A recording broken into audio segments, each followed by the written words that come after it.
Good. Yusuf, can you make sure we're good, by the way? Put in the comment section to let me know and confirm, showing that we're live officially. All right. Welcome, everybody, to Season 3, Episode 22 of Oz Media's Motivate Me 313 podcast. We are officially live and ready to get this show on the road. As you guys can see, obviously, we are at home. We are not in the studio. It's because our guest is not from the state of Michigan, so we wanted to make sure we got her on, and so we're going to be going live right here through StreamYard. Let me introduce everyone that's in the building today, starting off with Big Sis. She's right there, right next to me. Of course, you got Little Sis below her in this camera angle, the way it's set up. And our guest today is Sereen, a.k.a. Journal Hijabi. You know, she has her own podcast where she's brought a lot of Muslim women on the show. You know, a lot of women who are, you know, I feel like they talk about women empowerment, just different topics that, you know, really focuses on the woman and specifically Muslim women and all the great things that they're doing. So we said, why not? Why not let's have a show that talks about empowered by the hijab? I feel like that's one thing that all Sereen's guests have had in common. And that's also a lot of the stuff that we discussed too. So it kind of falls right in line on what we do. We're looking forward to a great show today. But before we do that, be sure to follow us on all of our socials. You have YouTube, Facebook, Instagram, and TikTok, all under Oz Media. You can listen to these shows later on Apple and Spotify podcasts under Oz Media. Although I don't think this show will be on Apple and Spotify podcasts just because it's a online recording. And then if you want to call in, I do still have my phone next to me. If you're at home watching, the number is 313-306-1750. Again, 313-306-1750. Shout out to the sponsors, the Balkan House, Juice Box, Qahwah House, BC Adhesives, Specialty Medical Center, Hanley International Academy. We appreciate them and all of their support. Now, I'm going to go ahead and give a shout out quickly to, first of all, to BC Adhesives. You know, you can go to BC Adhesives for all your industrial adhesives needs. They do food packaging, book binding, product assembly, and many other industrial services. If you're in need of adhesives for your business or having trouble with your current adhesives applications, you can contact them by phone, 1-888-679-9825, or go on their website at www.bcadhesives.com. With that said, just want to chime in and say hello to everybody. Let's start off with our guest, Sereen. So first of all, Sereen, how are you? How's everything going? And you got anything you'd want to share so that the audience can get to know you a little better? Yeah, I'm good. Thank you for having me on, and I'm super excited to talk more about me in Journal Hijabi. So I guess I could start off with like a just like a mini intro. So for those who don't know me, my name is Sereen. I am based in Texas and have been wearing the hijab for a little bit over a decade. I started hosting and producing my podcast called Journal Hijabi back in 2020. Uh, that is really surrounded by filling media gaps for Muslim and hijabi women and having conversations about the hijab and kind of starting those spaces and dialogues. I love that. I love that. Well, thank you for sharing that. And I want to quickly chime in with the sisters as well. So Sada and Abir, first of all, let's start off with you. Abir, how you been? How's everything? Good, alhamdulillah. Work is great. The kids are getting prepared for Ramadan and like the last month of actual teaching before testing starts. So just getting stuff done. Yep. You know, I know. I mean, obviously, you can pick up on that. Sereen Abid is a teacher. And then we have Sada, the social worker. Sada, what's going on with you? Anything new? Hello. No, nothing's new. Just like I said, keeping busy, getting things done. Alhamdulillah. Well, this is going to be fun. So we actually have a podcaster on the show with us as well. So she's by, you know, Sereen, you have a question for us. Feel free to dish it to us. We'll be able to answer, inshallah, the best way that we can too. So let's start off with, you know, the beginning. You know, what made you want to, first of all, start off with your own podcast? Let's start off with that. Sereen, you know, why did you feel like it was important for you to start highlighting some of the Muslim women in and around your area? It might not even be from your area, from other places as well. So what made you want to start your own podcast? Yeah, so it actually started kind of delving into the podcast world. So the idea of like podcasts kind of began.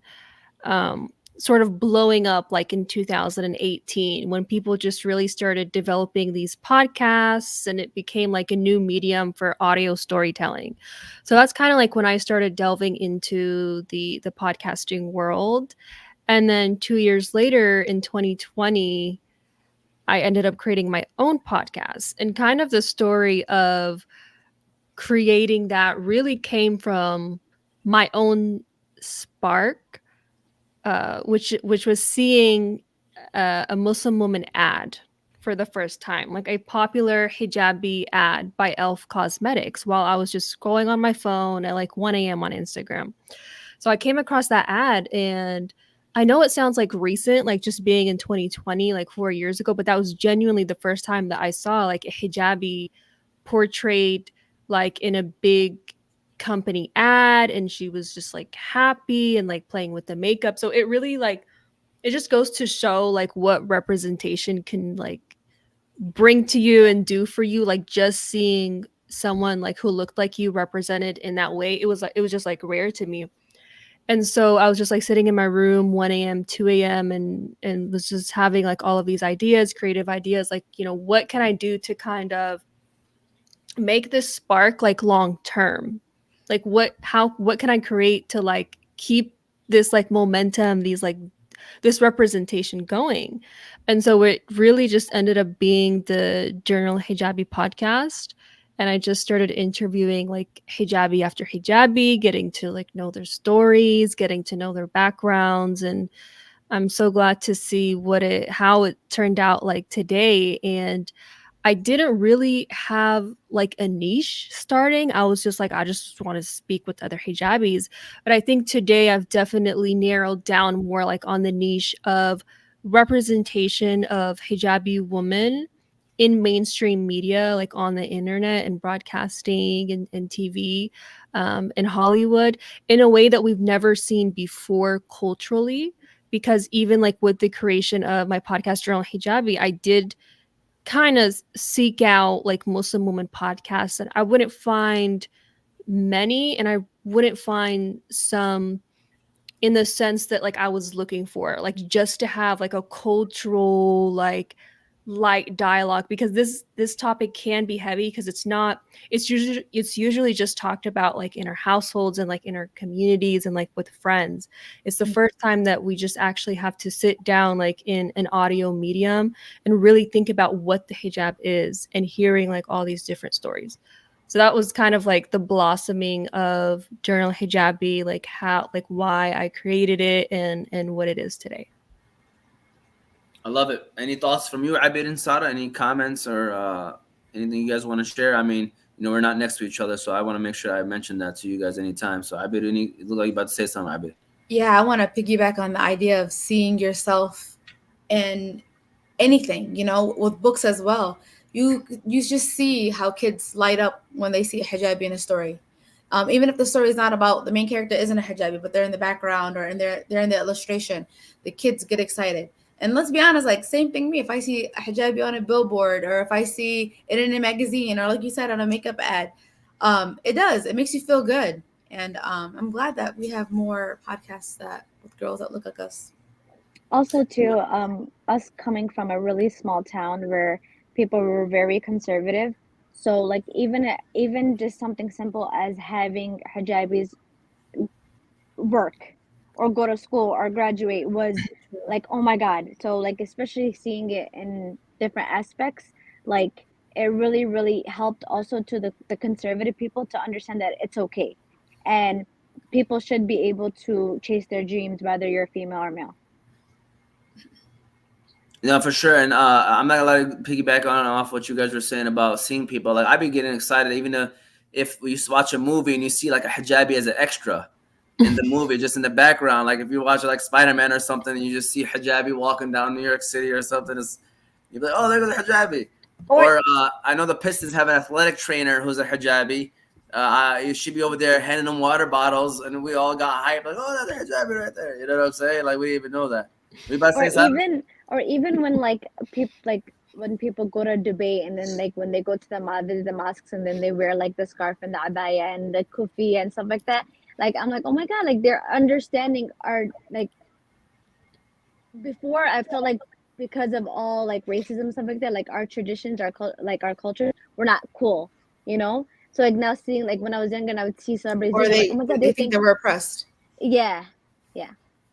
Yeah, I mean like that was really like the deep rooted like meaning behind it of like I kind of saw it from like a post 9/11 sense. Like it's like I had like all this talking to do, all this proving to do, and it just felt like so heavy because like as a hijabi, like the religion is like it's just external. Like they're gonna know that you're Muslim, so it's just like you have to like know your facts like right then and there.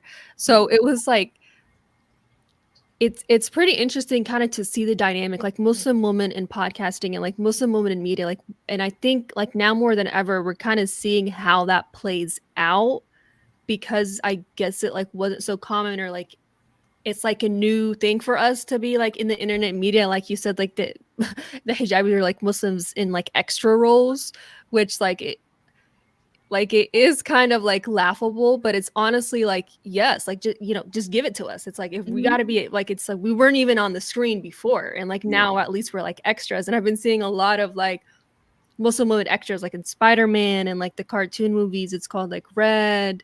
I see like some Netflix shows. You'll see like a random hijabi like coming in. So like it starts from like not being on screen, being on screen, but being like in an extra. And then now I'm seeing a little bit more like we're having maybe like a snippet or a clip where like a hijabi or Muslim woman really does come like with the main character, says something or helps them. So I think there's definitely is like a progression now more than ever in this decade, like in a post 9/11 era, where we're seeing these uh, spaces being filled with hijabis and Muslim women, and I'm just like, I'm glad to see it, and I'm glad to be like part of creating that.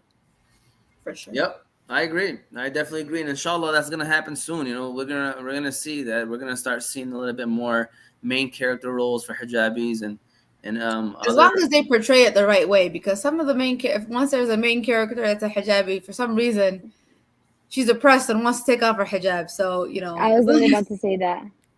Well, I mean, that's not a real hijabi, right? It's like right. there I'm not even going to consider that as a real hijabi. So it's I mean, that's also the side of it, right? So there's like the good side that we talked about like you know what like we're excited, like this is happening, let's go do it. And then you see someone kind of replicate that isn't a Muslim or has the background to be able to understand what this even really means. Right.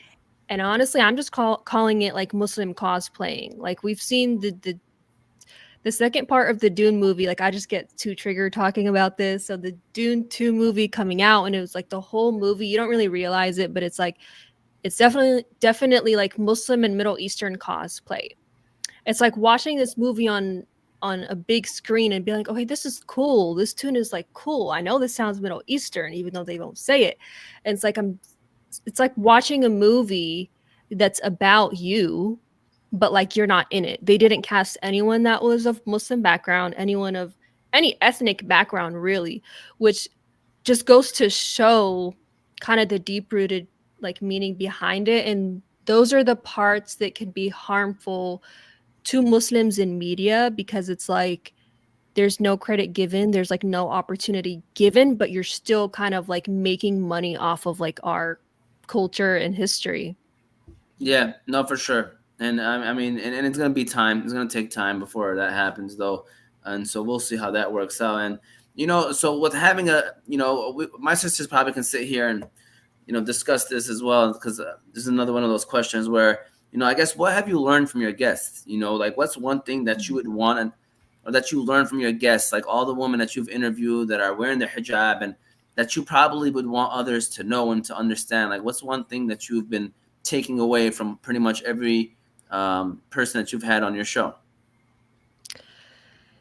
Yeah, so I think with every like hijabi guest, I really learned something new. You think that you're always going to hear like the same story. Like you hit puberty, you wore the hijab next. But it's really not like that. It's interesting to kind of see that play out like every time I have a guest. It's like, yeah, it's going to be about their hijab, but it still goes back to their identity. So I started kind of seeing it. There's like in Muslim women, there's like this pre-hijabi identity, then there's like this post-hijabi identity. It's like, who were you before you wore the hijab? Like, who was the young girl before she wore the hijab and then made that like big life-altering external decision. So it's like kind of with my guests, that's like how I split the episode. Like, what's like your story as like this person? And then what is your hijab story? So I think the most thing I learned is like the diversity of hijabi stories. Like you just say the word diversity and then you just automatically think like hijabis. Like, okay, just including hijabi is diversity, but there's diversity even within the hijabis. Like there's many different hijabis, many different like backgrounds of hijabis, different countries, different hijab styles. So I think the most thing that I learned from my guests was like the range of like identities just within the niche of hijabis. I love that. Saadi, you want to add on to that? Like, what's one thing that you've learned from all the hijabis that we've had on the shows? I learned representation is so important when it comes to the hijab. So like me respecting and representing the hijab because it goes to my religion. So wearing this, I feel like I'm my akhlaq. I want to be better. I want to be nicer. So the next person understands that we're not oppressed or anything like that, right? So I think that would definitely be it. Like I try to present myself in a way where I'm well, obviously like in a way that is going to make the hijab or just being a Muslim person good. Abir? I've learned that honestly, for every girl that came on that was a hijabi, they all were successful. They all went through whatever trials and tribulations that they went through, but they didn't let it stop them. They didn't let it be the only label for them. You know, obviously, it's a huge part of them. But like Sereen was saying earlier, like they have two stories. They have their hijab story, and then they have who they really are. So I've just learned that there's a lot of great, amazing, powerful women in all different types of fields, and they all have like a little struggle, but it was like bittersweet in a way. It made them who they are. So I got picked up from their lives. No, those are some great answers. And honestly, just coming from the man's perspective, I didn't realize how many great people there are out there in the world that are doing great things that are hijabis. Like we came from Hamtramck, you know what I'm saying? And then, my first year of living in Dearborn Heights, and then that's when we officially started a podcast. So we started to get to know more people. And, like Sada was saying, like we came from a very conservative city, to a little bit, I mean, it's still conservative when you look at the big picture, but it's a little bit more open when it comes to Dearborn Heights. And it made us open our minds up a little bit more and meet people that you realize like they're doing great work. They're leaders in positions of leadership, so it's like, for me, it was like a pleasant surprise to see that there are other women out there that are doing great things, which allows more women to flourish in these areas because they see people like them doing those great things. And so therefore they're like, all right, I can do this too. You got teachers in leadership positions, or educators that are in principal roles.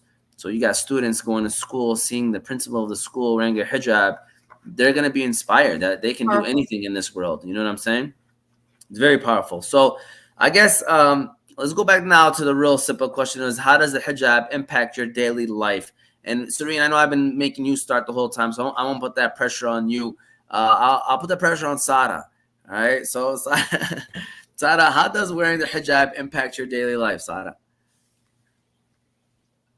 I will say how it impacts my life.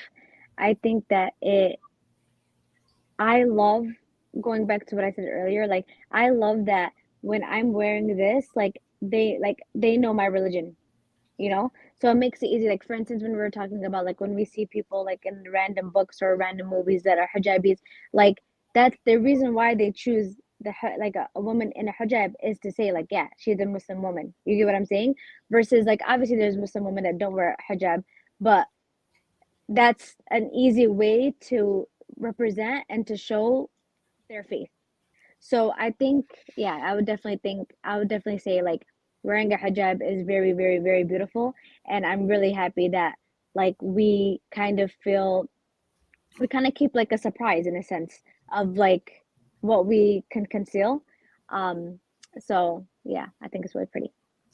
Abby, what are your thoughts? Or what's your story, I guess? So the hijab for me is a lot of my identity, but not all of my identity. Depending on where I'm at and what part of my life. Like when growing up in Hamtramck, alhamdulillah, we had people wearing hijab. It wasn't that hard to just jump into it. But as I went into my college years, I felt like I had to constantly like prove myself. Like I'm born and raised here. Like no one assumed that right away. If anything, they assumed like, oh, I didn't speak perfect English, or they didn't want to be my partner because I wouldn't know the content or whatever it may be. And I felt like I always had to prove myself and just have an upper hand at whatever I was doing, because it was like a one more barrier that I had to peel off. Not right now, Smokey. Not right now, honey. I'm sorry. Anyways, so like for me, the hijab, at one part of my life, it was easy. All my friends were wearing it. We all grew up together. Everyone knew everyone. It was a small town. But once I got into the real world, I felt the obligation of being a person that was perfect all the time because of the fact that I was wearing a hijab. It was a lot of pressure. I had to always prove myself. So I think it goes hand in hand. Yes, it's a protection as well. And then I always wanted to be the person that anyone can ask questions. Like, I'm like, nothing is a stupid question. Please ask me. Don't assume. Like, you have to be kind of like this open book in a way to help them like understand the culture better. Like, you feel like it's you because you're the first hijabi that they met, or you're one of the first that they met, and you're like, you want to portray it as this, like, you're still the same. You're the same as them, but yet you're different in a way, in a positive note. So I don't know if I rambled too much, but in that sense of the hijab, it being in a way that you're representing a whole, culture, a whole religion, and also, you're trying to be yourself. You're trying to have to keep your own identity. Abby had a whole journey with the hijab right here, and she's still, and her, she's still young. And by the way, there's no such thing as a stupid question until you get a stupid question. All right, that's my theory of stupid questions. No, I've gotten so many, like I went to a Catholic college. So I had a scholarship there. That was my biggest eye opening, going from Hamtramck to, Madani University in Livonia, where there wasn't any hijabis in my class. Like, I've gotten all the questions in the world. So she had a, was it a full ride at Madonna? Yeah, for the first 5 years. There you go. All right, I just wanted to make sure people are gonna be like, why the heck did she go there then if that's the case? Oh yeah, it was free. Yeah, it was free. So Sereen, same question for you. I guess how does wearing the hijab impact your daily life?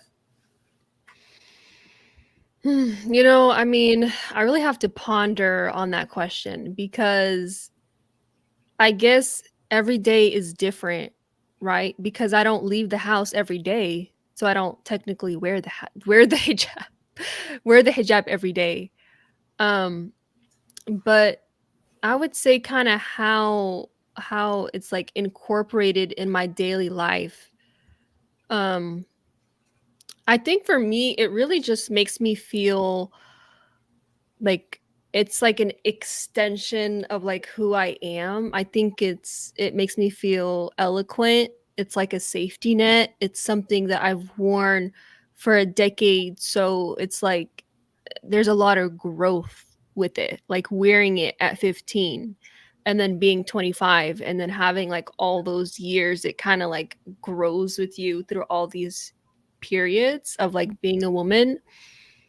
And I think kind of there's not really a definite answer to that. I think every day I'm just seeing how hijab is to me in my daily life. Love that. I would see if we were in the studio, I'd be like, Yusuf, give that a round of applause because that was a good answer. But we're not in the studio. Yusuf, I'm gonna give you some time to come up with something as I read off our next sponsor, because we're gonna take a quick 30-second to a minute break, because I want to give a shout out to our next sponsor, which is Hanley International Academy. Hanley International Academy is a school that treats every student and staff like their own family. It's even in their vision statement, educating your child like our own. The academics there are great. The athletics there are great. Thank you to the staff and administrators at Hanley for educating our leaders of tomorrow. Their location is 2400 Denton Street, Hamtramck, Michigan. Yusuf, I don't know if you came up with something. Yusuf usually is creative. Do you have anything for us, Yusuf, or we just keep rolling and keep moving on, Yusuf? All right. Just want to make sure. Keep going. All right, keep going. Okay, there you go. All right. With that said, let's keep it rolling. You know, I'm liking where this I love where this conversation is going, because I think it's important, man.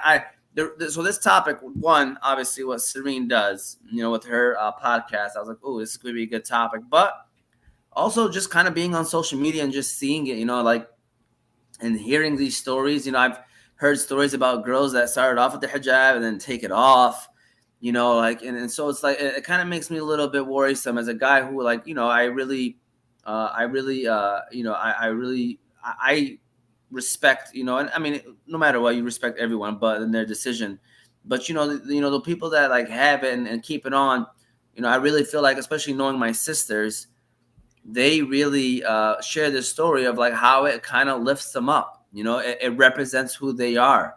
So like, it kind of hurts me a little bit when I hear those stories about people that, like, you know, and this makes me wonder, like, what are they dealing with? And so that kind of leads to the next question of encountering misconceptions and stereotypes. So have you guys ever encountered any misconceptions or stereotypes about wearing the hijab, and how do you address them? You know, Sereen, we can start off with you. I mean, the interesting thing about this question is, like, I kind of started off the podcast like as if I just want to go on live and address the elephant in the room and talk about all of the misconceptions about the hijab. And it's, like I said, it's interesting because it's like, for every almost many Muslim women, it's typically going to be the same misconception. So it's like all around just the misconceptions we were hearing. And I'm like, I've just got so sick of talking about it, where I'm like, I'm shifting to myself of like, I'm like, if you really want to know about the hijab in this day of age, like, Google it. Like, literally Google it. Like, I'm done explaining it to the people who don't know. And I think it's like, that's kind of like how we take our power back as like Muslim women, of like we're so like nurturing, or we want to make sure that we answer this question correctly because I'm like an extension of my religion, or anything that I say or act, they're going to think of that way about Muslim people. So I have to carry it on my shoulder and make sure that I say the right thing. But like, no, I don't, you know? So it's like, they like, if it's, it's just like reached a point where it's like, if you have a misconception, because some people like personally that like I've dealt with, the people that have misconceptions, I can tell that it's more so like passive aggressive. It's not really them like asking a question or like genuinely wanting to know about the hijab, but behind the intention of the question, like, you could tell it's more like passive aggressiveness. Of like, an example would be like, you know, like, you wore it at a young age, are you sure you knew what you were doing? So it's like, we kind of know what that's like implying. It's like, so it's like super careful. It's like, I feel like we're always like ready to like answer questions about our hijab, but you also have to know that like you're not really obligated to, and like to know the people that have like the right intention behind it. So I mean, that's just what I have to say about that. That was a great point. I bet you want to touch on that as well. Yeah, no, that's something that that ponders with me almost every day. Like, are they really, are they asking that question to be passive aggressive? Are they asking that question because they're genuinely interested? But you are definitely right. They can Google it. But to piggyback off on what you were saying, Ahmad, about girls taking it off and putting it on, everybody's situation is different and everybody's struggles are different. We never, especially where you live, who you're around with, if they're reverts, if their surroundings, like, there's a lot that goes into wearing the hijab, and even wearing it properly, depending on what culture you come from and what religion. Like, there's just so much that goes in the hijab story. So at this point, with the misconceptions, you just have to do what you are comfortable with, and just always strive to be better. And if someone is asking you in a nice way, why not? But at this point, it's like, do whatever you feel like wear it the way that you want to wear it. Present your way, because hijab is not just the hijab. It's the way you dress, the way you speak, the way you carry yourself. So when it comes to misconceptions, of course, there's millions of ones. Because the first misconception is, oh, you're forced to wear it. You wore it at a very young age. You don't even know why you're wearing it. It can go on and on. But I mean, I feel like once they see past the hijab, it kind of breaks down those barriers and misconceptions. Also, go ahead. Go ahead, Sada. I will literally kind of tackled. Hi, Smokey. I will kind of tackled what I was going to talk about the women that don't wear hijab or choose not to wear or feel like they can't wear it. But like, cause like I always used to be like I don't get it. Like I really don't understand what's the hardship of it until I realized like even if it's not about the hijab, it could be about anything about our religion and the people I've met from different states. Like it's hard. It's a blessing that I don't even have the like what Abed was explaining about having to explain herself with a hijab in college. I never even had that situation because I always was surrounded by Muslim majority areas where like it's a norm. It's it's as if anything, it's not a norm if you're not wearing it, you know?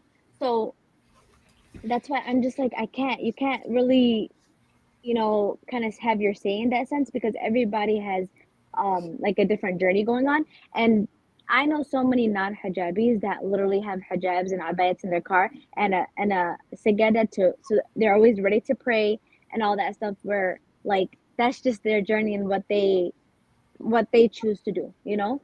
So yeah, like I think it's really something where it's a fragile conversation for sure.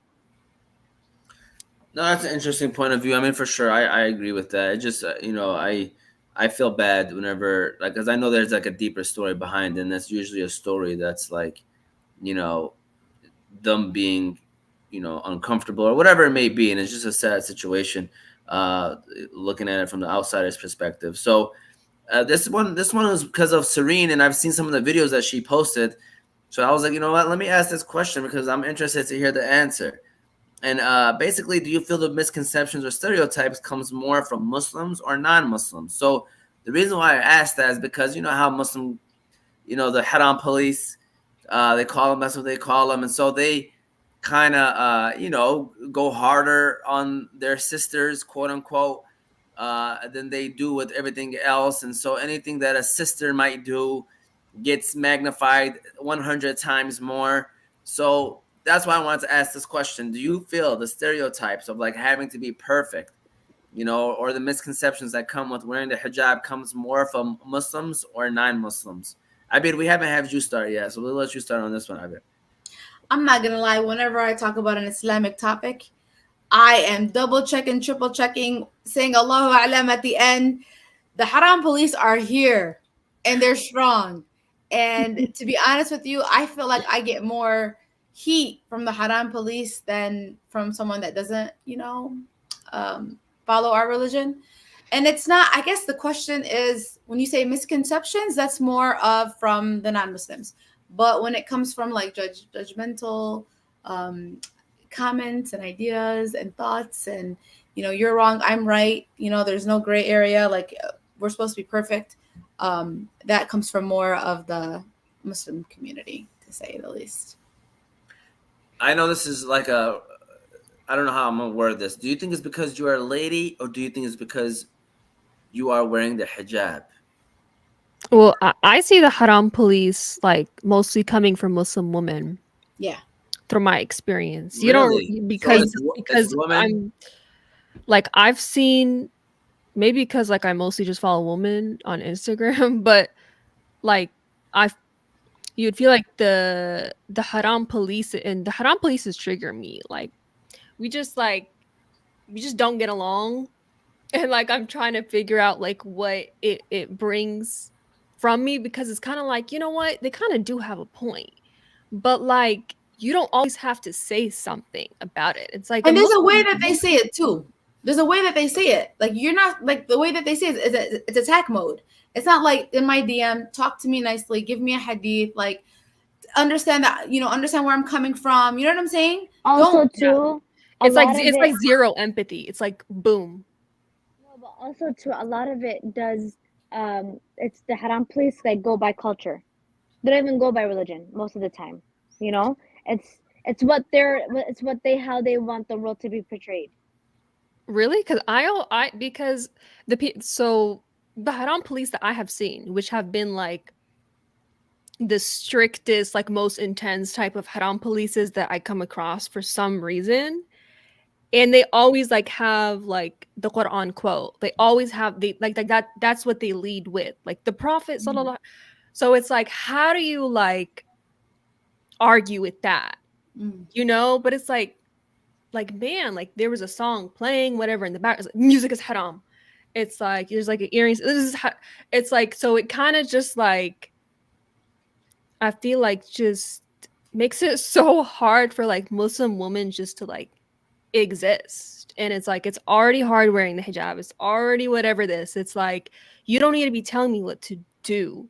And I think it's like going back to like your question of like, do you experience like um misconceptions like more from like Muslims or from that? I think like I experienced them from both, like just from the general public and then like from Muslims. But I think from the Muslim perspective, it hits hard to home because it's like your own people. It's like you're receiving kind of like that misconception from like the outside public, but it's like to also receive it from people in your community where you think, okay, well, this is like my safe space, like the mosque. This is like Muslim TikTok, Muslim Twitter. It's like, but you still feel like you can't really fully be yourself, or there's like a limit to like what you can say or really act like as a Muslim woman, because you are afraid of like that backlash specifically from like the haram polices. So that's just something that I'm like working with myself, of like my relationship with the haram police, but we're just gonna see how that goes. No, I definitely agree. My brother and my sister could attest. Like they always say, "Don't look at the comments. Don't look at the comments." And I'm like, but like, why do they feel like it's okay to just come out and just bam? Like, if you're trying to help another Muslim, like, of course, like, we should always, if you see someone doing wrong, like you're supposed to insah them and give them, a good word of advice. But they're like, you're at least your haram police is nice enough to like give you some Yeah, background. that's what I Like was about to say. ours That's what are just I like, went back oh, to you're gonna go to culture. hell, basically, And it's like, calm down, calm down. I promise you, they're like, God is the one that will judge at the end of the day. Well, I think there's like also tiers to the haram police. It's a pretty like Yeah. interesting subject to like research. I think there's like like a high school diploma haram police, and there's like associate's degree haram police. There's a bachelor's, and we have like the scholar, like the master, who really brings up the verse to the T, and like you can't really argue with that. But I think kind of to answer that question, I figured out. I feel like the haram police, it's like their job is just to get a ticket to Jannah. If that's giving people advice and thinking that they're gonna like, I don't know, make them angels overnight, I don't know. They just see it as like their ticket to Jannah, like commenting No, is but like if their they're ticket. saying Like it in a what? kind way, that's fine. But most of the time, or like literally 99% of the time, they're not saying it in a nice way. That's why, like, Yeah. I wish, like you said, with the like the Quran verse or the Hadith or something in a kind of way where, like, you're gonna want to follow it, right? Mhm. But everybody is just so aggressive with it, and I think it's haram alayhum to be aggressive on it, because Oh yeah, you're not, you stray me away in a sense. yeah, Yeah, you're no longer teaching. You're, Demanding. I mean, yeah, I don't want to say scolding, but you are like Asada was saying, is you're pushing people away more than you are actually bringing them closer. yeah. And so that's why it's like, I know that's their intention might be, I mean, we don't really necessarily know their intention, but even if it's coming from a good place, they're doing it the wrong way. And sometimes the delivery is as important as the message itself. So, posting it on social media, to me, I'm past that phase of like even caring, but at this point it's like, I mean, to me, they're just super duper whack. And I look at it like they're really more showing about their personality and their selves and what they're going on in their own lives, because it's one thing to think something, It's another thing to even message me on Instagram, but it's a third thing to actually post it publicly on social media. To me, like there's levels to it. Like you could be mad at somebody and text them, and to me that's still kind of whack. But whatever, you're sharing your thoughts. That is what it is. But to do it on social media publicly, I guess there's something obviously wrong going on with that person that it is, So that's how I view it, and that's how I think anybody should view it. Because to be honest with you, it's not you, it's them. So I guess moving on to more of a positive light is, I know we kind of touched on this about media representation, and I know you kind of touched on this too, Sereen. But I guess what are some other ways where like the hijab is being evolved and is being shown more? I guess, and I guess what changes would you like to see in the future? I know y'all said maybe more main roles in movies, but are there other things that you guys want to touch on when it comes to this conversation or this topic? I think for me, the main thing that I've really been striving for is to kind of change or progress like the narrative of Muslim woman, like in Western society, but also I guess it's around the whole globe, unfortunately, because there are hijab bans in Europe. So I think it's like, I feel like this past decade after 9/11, right? Because it's like pre 9/11, I feel like there weren't a lot of hijabis for some reason, but like there were still like a lot of Muslim women, but you didn't really feel like your identity was attacked because you weren't scapegoated yet. So it's like post 9/11, it's like what we're working with is always people are like, well, I'm not oppressed. Well, I'm not this. So it's, you kind of like fall into like this victimization. And I think the biggest shift that I want to see, that I'm striving for, is to leave that mindset behind. Let's leave the victim mindset behind.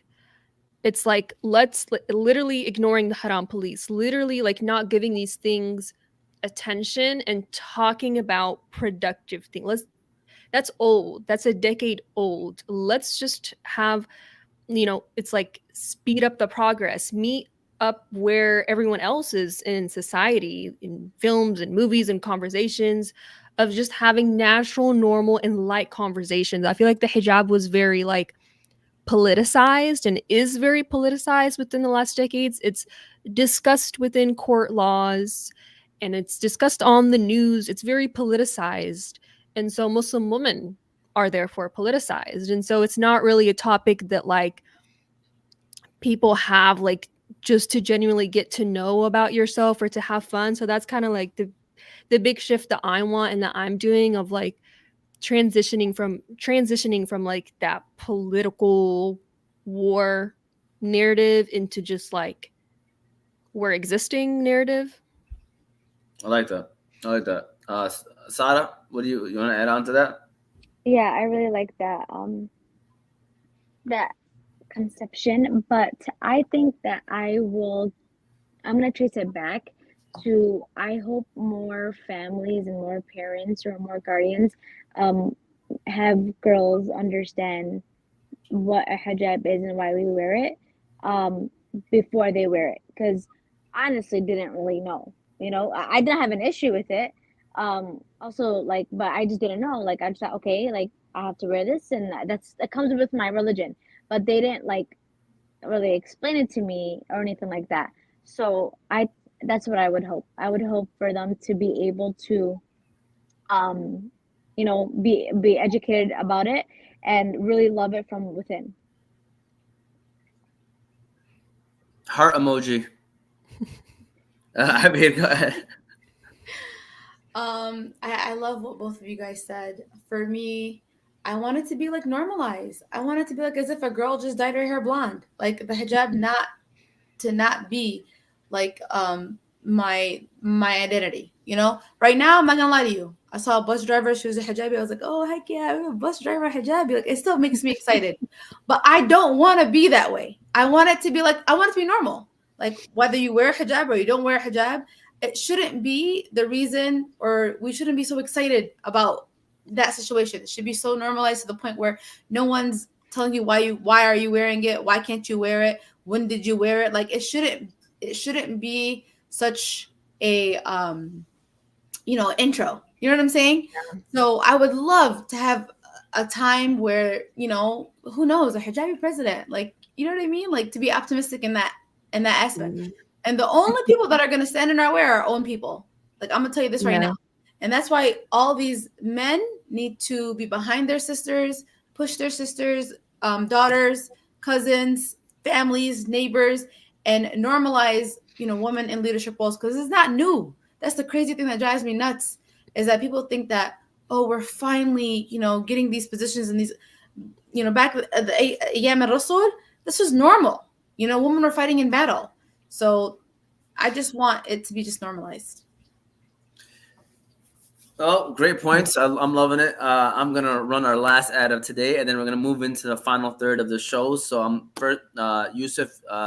If you want to do the logo, I forgot to mention that to you. So if you could find that right quick, we do Specialty Medical Center. So shout out to Specialty Medical Center. Specialty Medical Center is a medical center that prides itself on patient care and its rehabilitation services. Their primary focus is developing a customized treatment plan unique to each individual patient's needs.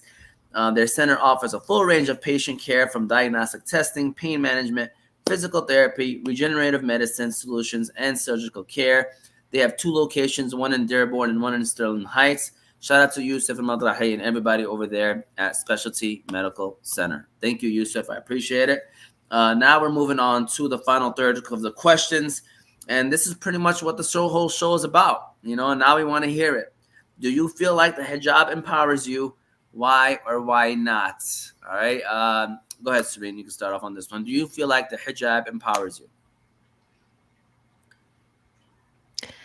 I think I've kind of this might be shocking, but I kind of stopped using the word like empowerment, because I think it's become like a word, I guess like an overused word for like woman or like Muslim woman, because I kind of shifted it from like empowered to like inspired. So I hope that the hijab is like, or Journal Hijabi can be like an inspiration to other. I did start off with like empowerment and being empowered, but now I've shifted the terms to like inspiration and an inspo. The hijab does inspire me to continue becoming a hijabi, to do what I do, to do the things and dialogues that I talk about. And I hope that Muslim women feel the same way, that it's more, it can be empowerment too, but I think now it's more so like inspired, because I honestly, like, I don't really hear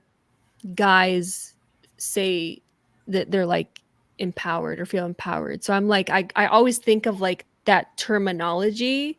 Like, are you not powerful enough?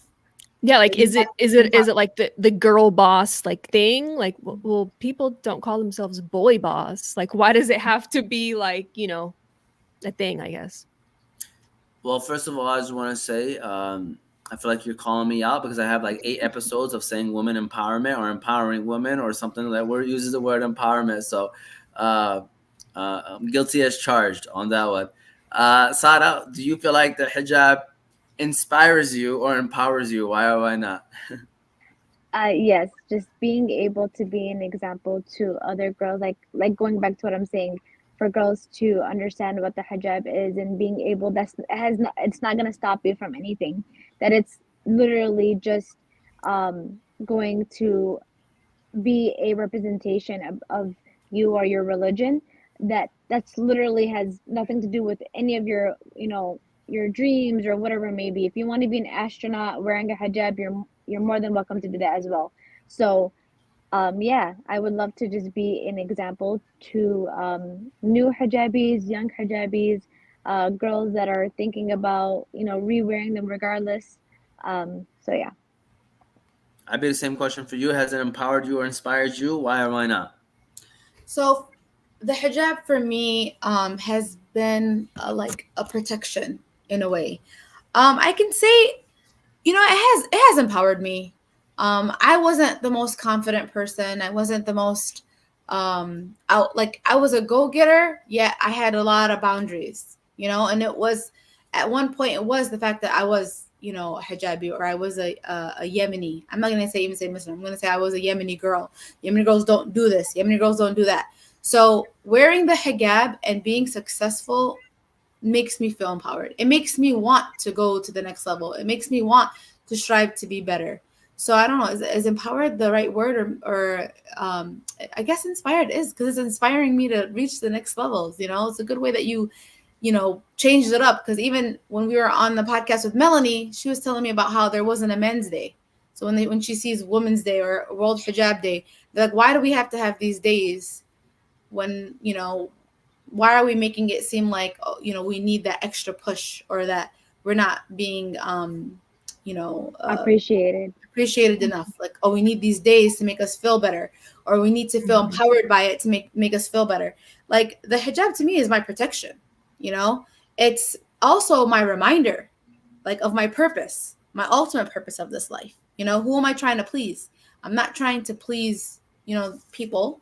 At the end of the day, I'm trying to please Allah, and to have them see me and what I can offer, and not my looks.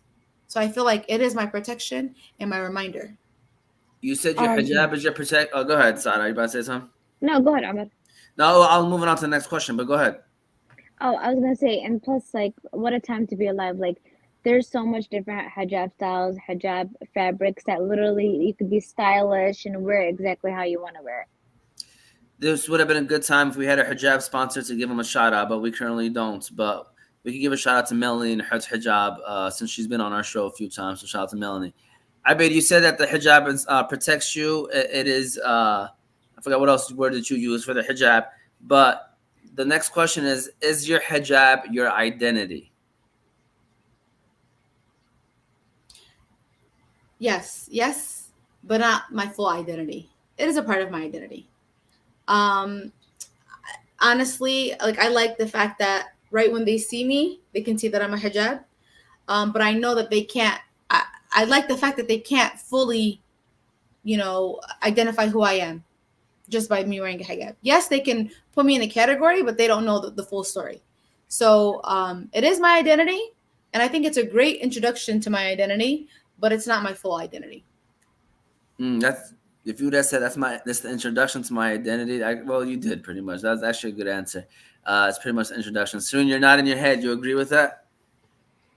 Yeah, I think that's a good way to put it. That, like, the hijab is like like a bio, I guess, like a short bio about yourself. But I think to answer that question, the hijab is an extension of my identity. That's how I see it. If I would have never seen your face, Sereen, and I just heard your voice, I would never have known that you're a hijabi. You know what I mean? So I was gonna say she has a little, like, an accent, but people say us Michiganders have an accent as well. Yeah, I can hear a little accent. Do I have like a Southern accent? Yes, ma'am. Yeah, it is a conservative state. It's crazy when you said that, like, Michigan was conservative, because wait, where's Michigan? Yeah, it's next to Chicago. Midwest. It's next to Chicago, right? So it's like, it's not even in the South. So I literally just thought, like, Southern states were, like, conservative. When we say conservative, we mean like the Muslim community. Yeah, like the Arab. Yeah.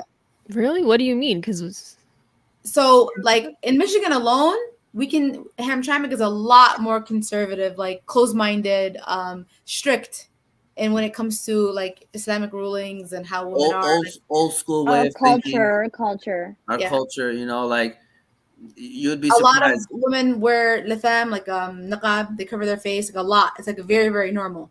It was not normalized to go to college or even go to high school. A lot of girls were not allowed to even do that. They got pulled out in middle school, like, literally.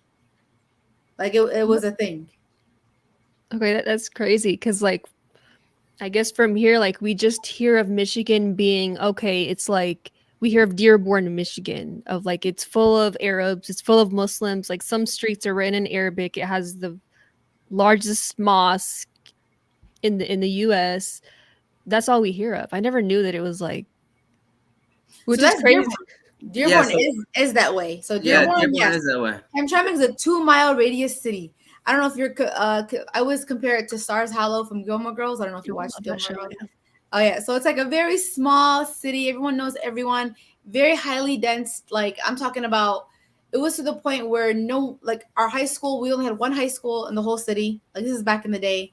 Not a lot of girls went. There was a lot of fighting against, African Americans and, Arabs at one point. So it was very dangerous. And a lot of the families took their daughters out, or they thought that they would, run away with someone. It was like I'm telling you, a very, very conservative city, So it has come a long way. However, there's still a lot of, still very conservative. And Hamtramck and Dearborn, they're like 15-20 minutes away, by the way, just to give you like Detroit is in between. So it's literally Hamtramck, Detroit, and then it's Dearborn. Very close. So different. Yeah. Yeah, it is different than, for sure, different than Dearborn, but Hamtramck is making its strides though, for sure.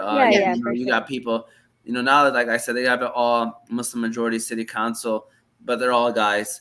It's definitely making its stride though, for sure, as a city. And I would say back in 2000, you probably had 5 girls going to high school that are Arab, right?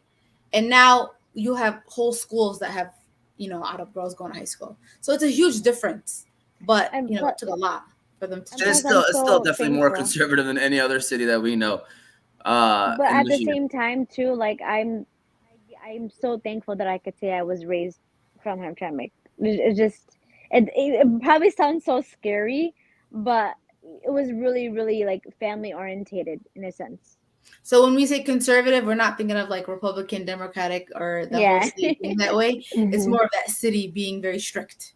Yeah, everything is very politicized in Texas. So like it's like a Republican state, but I would say like the cities that like I grew up in Texas, like Dallas, it's really Arlington, because people don't know Arlington, but it's just right outside of Dallas and Fort Worth. It's very diverse. Like I went to high school with so many Muslims and Arabs, like guys and girls. Our mosque is like, we have like a lot of mosques. We're home to the Qalam Institute, if you know that, and like Roots DFW. So we have like that huge community growing, like in Richardson, Valley Ranch, and Carrollton. So it's nice. It's nice to have. You said Arlington. Is Arlington the capital of Texas, right? If I'm correct, or no? Is it Dallas? No, it's Austin. Oh, Austin. I'm sorry. Austin, Texas. But Arlington is where the San Antonio Spurs play, if I'm correct. No. No? San Antonio, what is that, baseball? Wait, is there a city called San Antonio? There's a city called San Antonio. That's what I said. You know what? I'm sorry. It is probably baseball. You guys got the Rangers. I think they're Texas Rangers. Yeah, it's the Texas Rangers, and there's the Dallas Mavericks. Oh, Dallas basketball, and we have the AT&T Stadium in Arlington. Yeah. They say Arlington. Dallas. It's really in Arlington, and that's where the 2026 World Cup is going to happen. That's where Dallas Cowboys play. Yeah, the Dallas Cowboys. Okay, makes sense. I had a couple sports confused. So my cousin lives in Arlington too, but we just always say Dallas because no one really knows. I love Ramadan, by the way. Let's just put it on the map. Arlington, Agtown. There you go. So now we call this the Motivate Me 313 minute. This is where we typically pull out clips, but you've had a couple good answers too. But let's see if this one is going to even be one too. So we, like kind of what you do, you pull clips out of the shows and post them later on social media. So what advice would you give to other women considering wearing the hijab or facing challenges related to it? So what advice would you give them? All of you guys who can answer this, we'll start off with Sereen. What advice would you give other women considering wearing the hijab or facing challenges related to it? Well, I feel like, does anyone else want to start? Because I feel like I started like a lot. Does anyone have like an immediate, because I'm still kind of like thinking about it. I can start. Go ahead, Abid. I would tell them to not let the hijab be the barrier of them being successful. Even before our time, there were great women out there like Khadija, radiallahu anha. She's a great businesswoman. Like Naseba was a great warrior. Like Sumaya was a great knight. Like who else? I'm trying to think in my head. Like Khola, as well. So all of these great women in the past, in our Islamic history, that have been amazing, that followed the rulings of God and didn't let it hold them back. So the hijab should not be your barrier for you being successful, but instead it should be your protection and guidance. I love that. I love that. Sada, do you want to go next? Sure. I will definitely say too is like every other thing in this religion, like you need to really know it to be able to have the niyyah inside of you to want to do it. So don't do anything that you feel forced for. Take your time, figure out like ways where you could feel comfortable into wearing a hijab. Get advice, read about it, figure it out. And when you could finally be able to feel comfortable, go ahead and do it because it's your journey, it's your time. No one else is going to be judged by it or related to it but you. So don't feel pressured about with your surroundings, but also know that it is really beautiful being able to wear it, and it's something that will definitely inspire you. Great answer as well. Go ahead, Serene. I would really lead by saying, like, as far as like hijabi advice, it would be that no one knows you better than you know yourself. And this just kind of like applies to really any advice in life. And I see a lot of like young hijabis kind of asking for that advice of like first putting on the hijab, the decision, like what to do. And there's like today a million different resources that you can go to. But at the end of the day, it's really, again, like no one knows you better than you know yourself. And you just need to like look in the mirror and like just try on the hijab, just throw it on and see how you feel like the first time. And just sit with that because you are going to be the person that's like wearing it for the next plus years. So like that's what I say. I love it. So I'm gonna first of all let me just say this. First of all, shout out to Serene. Thank you for coming on. We're gonna let you plug in, how people can follow you.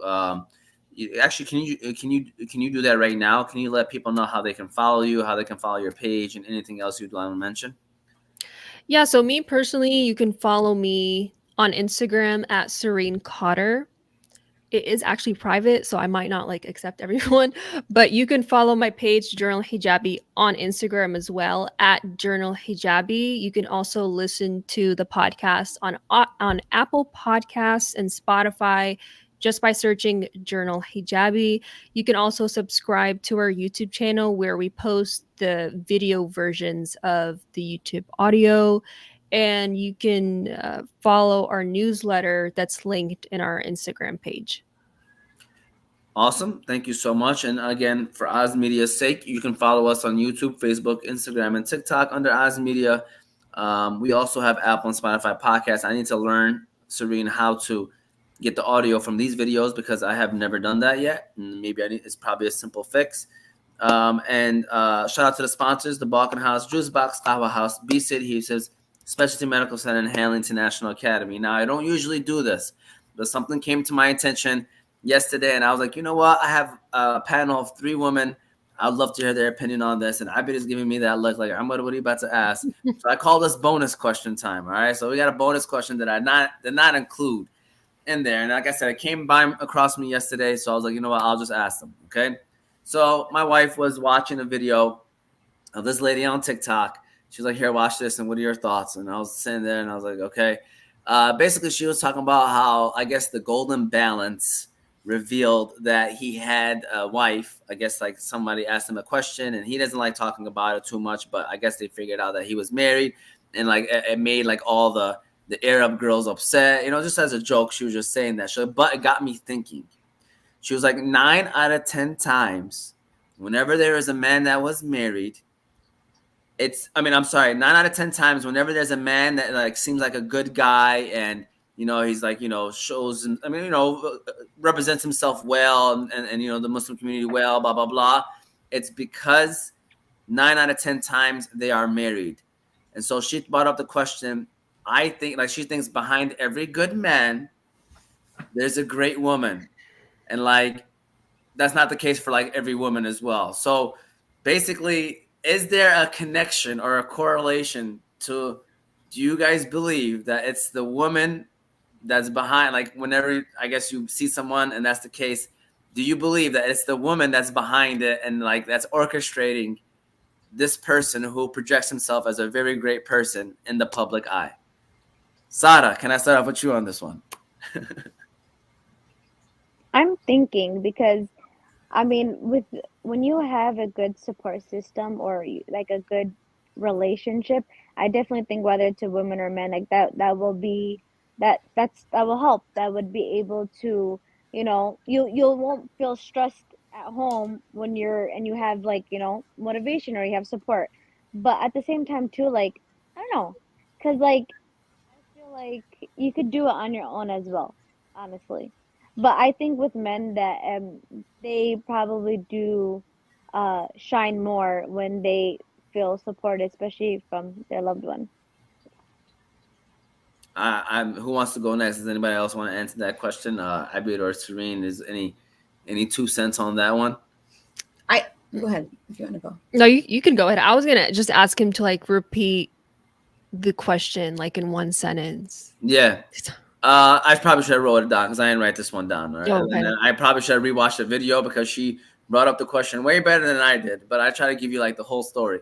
But basically, is it true that the men that are, I guess you could say. Can I Yes, try to understand yes. your question? Yes. Is it true that behind every successful man is a woman helping them become successful? Is that what you're trying to say? Pretty much. And yes.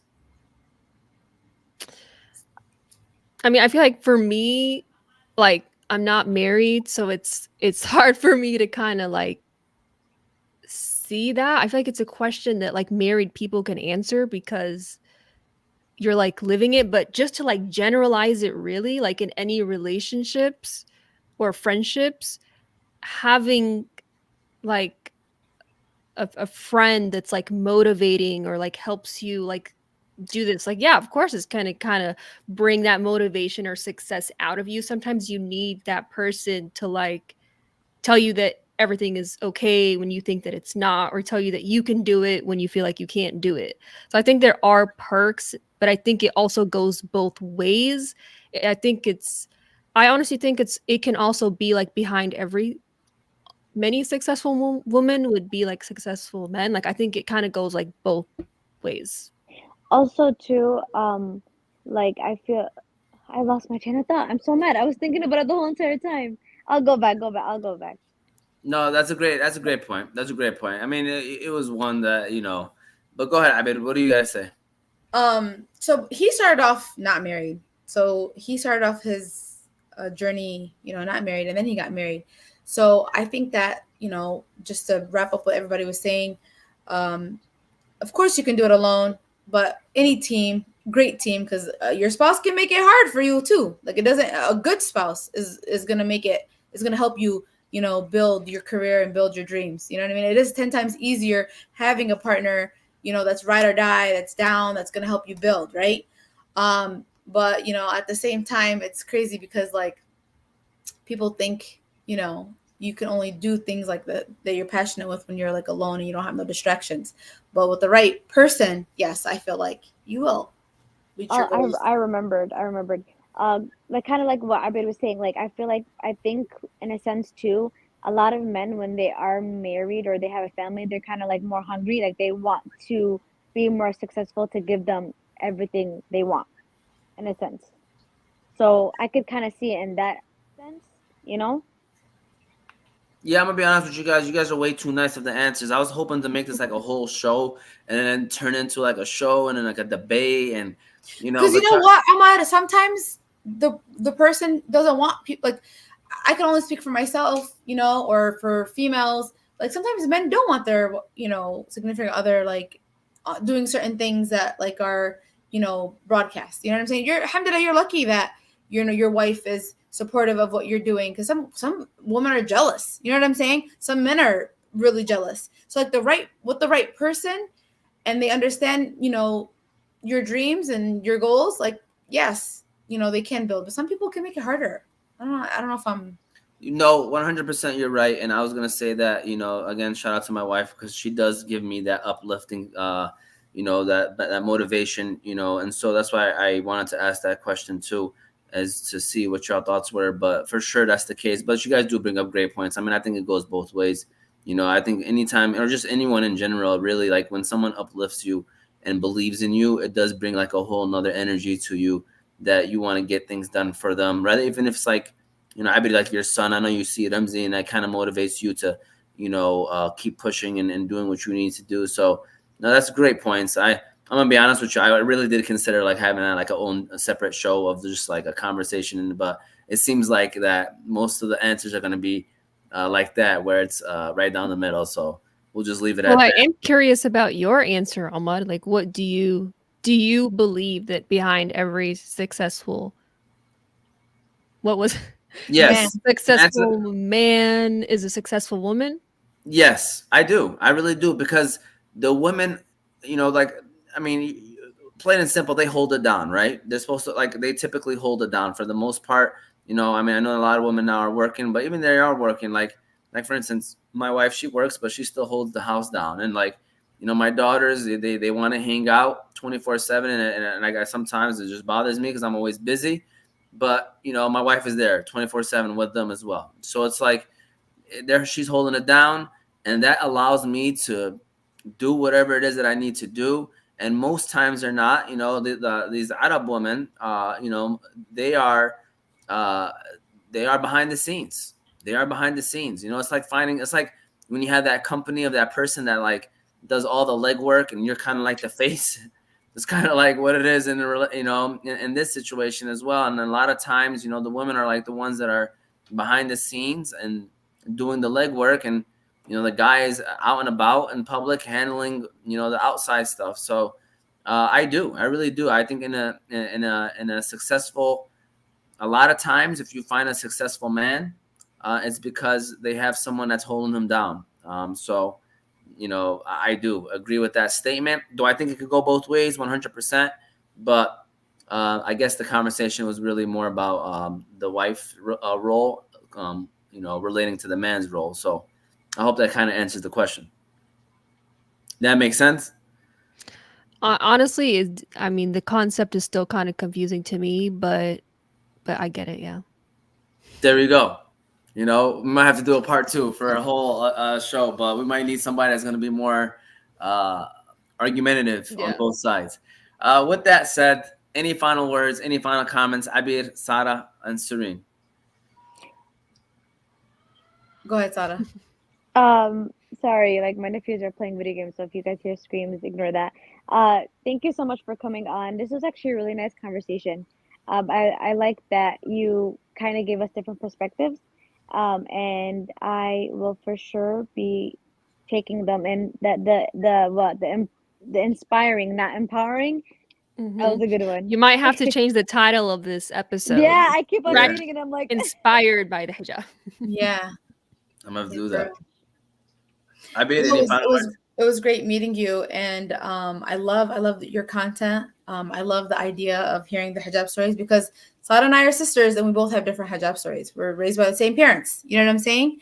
So yeah, definitely gonna have to check those out. Yeah, I mean, I really enjoyed our conversation tonight. I think it was very important. I learned a lot from you guys as well as me, and thank you for having me on here. It was very exciting.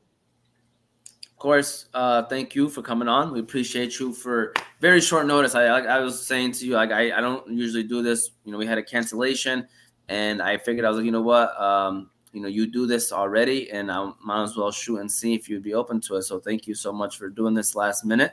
We appreciate it. For a reason. Yeah, and also, just might not be the last time. We'd love to have maybe a future conversation down the line as well. So inshallah, thank you for doing this. Thank you, Abid. Thank you, Sada. Thank you, Yusuf, as well. We appreciate you, Mr. The man behind the scenes, doing the legwork as well. Shout out to Yusuf. We appreciate him. And we hope that you enjoyed this episode. Everybody that's watching or that will eventually watch, again, Season 3, Episode 22 of Motivate Me 313, inspired by the hijab, with Sereen Qader. Make sure I got that right. Yeah. Yep. AKA Journal Hijabi. Be sure to follow her and listen to her shows as well. And we hope that if you're watching this, And if you're in the Michigan area, next week, Friday, we got the charity game, Hamtramck versus Dearborn. Be sure to come out. It should be fun. It should be exciting. No shows next week. I got to start preparing for that and getting ready for that. So next Friday, come out to the charity game and raise money for Palestine and for Yemen. Hopefully, we'll see you all there. Again, thank you, ladies, for coming on. I appreciate you all, and we'll see you all next time. All right. Thank you. Y'all have a good night. Bye.